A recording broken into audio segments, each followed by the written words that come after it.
Duty సరిగ్గా చేయడం లేదని గ్రామ పంచాయతీ సెక్రటరీని ఓ గ్రామస్తులు రూంలో బంధించారు. భద్రాద్రి కొత్తగూడెం జిల్లా దమ్మపేట మండలం రాచూరుపల్లిలో పారిశుద్ధ్య పనులు పట్టించుకోవట్లేదని ఆందోళనకు దిగారు స్థానికులు.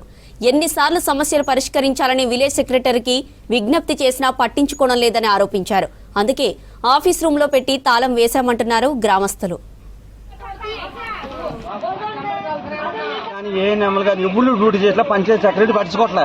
ఇదిగో చూడు, పంచాయతీ సెక్రటరీ ఎదరు ఆఫీస్ ఇది అది ఫస్ట్ పంచాయతీ సెక్రటరీ ఎదురుగా ఇంత బురద ఉంది. ఎక్కడ బ్లీచింగ్ వెళ్ళారా? బ్లీచింగ్ ఇది ఫస్ట్ సెక్రటరీ ఆఫీస్ ఎదురుగా ఇంత బురద ఉంది. దోమలు చూడు ఎన్నుండే ఎన్నిద్ది. ఇదివరకు మాకు ఒక ఆర్ఎంపీ ఇప్పుడు 5 అయ్యారు. మరి అంటే మేము అంత అప్రంగా ఉండవా? కనీసం పట్టించుకుంటా ఆయన ముందు అనేట్టు శుభ్రంగా ఉండాలిగా. ఇది ఆయన ముందే ఇది ఫస్ట్ ఇది అది తీసుకుమా. మరి అంటే మేము అప్పనానికి దొరికాం ఏంటి? ఆయనకు అప్పనానికి శాలరీ ఇవ్వాలేంటి? నేను వెళ్ళి అడిగితే ఏమంటాడు తెలుసా? మళ్ళీ నువ్వు ర్యాష్గా మాట్లాడుతున్నావు అంటాడు. నేను అన్నా నువ్వు ఏం చేసినావు? కనీసం బ్లీచింగ్ చల్లమంటే నెలకోసారి చల్లుతూ వారానికోసారి చల్లుతాం అంటాడు. అదేంటి మనకు అవసరం?